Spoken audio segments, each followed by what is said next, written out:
ತಾರಾ ಸುತಾರಿಯಾ PAN India ಚಿತ್ರ ಟಾಕ್ಸಿಕ್ನಲ್ಲಿ ಕಾಣಿಸಿಕೊಳ್ಳಲಿದ್ದಾರೆ.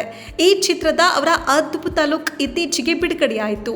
ಹಾಗೆಯೇ ಅದಕ್ಕಾಗಿ ಅವರು ಬಹಳಷ್ಟು ಪ್ರಶಂಸೆಯನ್ನು ಕೂಡ ಪಡೆದರು. ಅಂದಿನಿಂದ ತಾರಾ ಸದಾ ಸುದ್ದಿಯಲ್ಲಿದ್ದಾರೆ. ಇನ್ನು ಟಾಕ್ಸಿಕ್ ಚಿತ್ರ ಮಾರ್ಚ್ನಲ್ಲಿ ಬಿಡುಗಡೆಯಾಗಲಿದೆ. ಆದರೆ ಅವರು ಈಗಾಗಲೇ ಒಂದು ಪ್ರಮುಖ ಮೈಲಿಗಲ್ಲನ್ನು ಸಾಧಿಸಿದ್ದಾರೆ. ನಟಿ ಇತ್ತೀಚೆಗೆ ಮುಂಬೈನಲ್ಲಿ ತಮ್ಮ ಮೊದಲ ಮನೆಯನ್ನ ಖರೀದಿಸಿದ್ದಾರೆ. ತಾರಾ ಸುತಾರಿಯಾ ಸೋಷಿಯಲ್ ಮೀಡಿಯಾಗಳಲ್ಲಿ ತಮ್ಮ ಹೊಸ ಮನೆಯ ಫೋಟೋಗಳನ್ನು ಹಂಚಿಕೊಂಡಿದ್ದಾರೆ.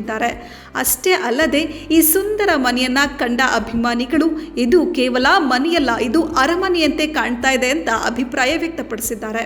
ತಾರಾ ಹಾಕಿದ ಫೋಟೋಗಳಲ್ಲಿ ಒಂದು ಫೋಟೋ ಮಾತ್ರ ಹೆಚ್ಚು ಗಮನ ಸೆಳೀತು. ಅದ್ಯಾವುದಂದ್ರೆ ತಾರಾ ಸುತಾರಿಯಾ ಬಿಳಿ ಬಣ್ಣದ ಸೀರೆ ಧರಿಸಿ ಕೈಗಳನ್ನು ಜೋಡಿಸಿ ಪೂಜೆ ಮಾಡ್ತಾ ಇರುವ ಫೋಟೋ ಎಲ್ಲರ ಗಮನ ಸೆಳೀತು. ಫೋಟೋ ಹಂಚಿಕೊಂಡ ತಾರಾ ಸುತಾರಿಯಾ ಕೆಲವೊಂದು ಸಾಲುಗಳನ್ನು ಬರೆದುಕೊಂಡಿದ್ದಾರೆ. ಹೊಸ ಆರಂಭಗಳಿಗೆ ನಮ್ಮ ಮೊದಲ ಮನೆಯಲ್ಲಿ ಅಸಂಖ್ಯಾತ ನಗು ಮತ್ತು ಪ್ರೀತಿ ತುಂಬಿರಲಿ ಅಂತ ಬರೆದುಕೊಂಡಿದ್ದಾರೆ.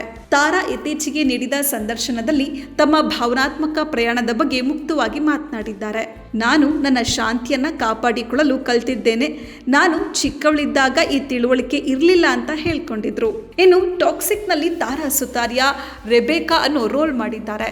ಪಕ್ಕಾ ಇಂಗ್ಲಿಷ್ ಚಿತ್ರದ ನಟಿಯ ತರವೇ ಕಾಣಿಸ್ತಾ ಇದ್ದಾರೆ. ತಾರಾ ಸುತಾರಿಯಾ ಈ ಚಿತ್ರದಲ್ಲಿ ಸೀಕ್ರೆಟ್ ಏಜೆಂಟ್ ಅನ್ನಿಸ್ತಾರೆ. ಕೈಯಲ್ಲಿ ಗನ್ ಹಿಡಿದು ಅಟ್ಯಾಕಿಂಗ್ ಮೂಡ್ ನಲ್ಲಿ ಎಂಟ್ರಿ ಕೊಟ್ಟಿದ್ದಾರೆ. ಟಾಕ್ಸಿಕ್ ಚಿತ್ರದಲ್ಲಿ ಹೆಣ್ಮಕ್ಳ ದಂಡೆ ಇದೆ. ಡೈರೆಕ್ಟರ್ ಗೀತು ಮೋಹನ್ ದಾಸ್ ಈ ಚಿತ್ರದಲ್ಲಿ ಅದ್ಭುತ ಅನಿಸೋ ಮಹಿಳಾ ಪಾತ್ರಗಳನ್ನೇ ಬರೆದಿದ್ದಾರೆ. ಈಗಾಗಲೇ ಬಿಟ್ಟಿರೋ ಪಾತ್ರಗಳ ಪೋಸ್ಟರ್ ನೋಡಿದ್ರೆ ಎಲ್ಲಾ ಪಾತ್ರಗಳು ಸೂಪರ್ ಹೀರೋ ಫೀಲ್ ಅನ್ನೇ ಕೊಟ್ಟಿವೆ.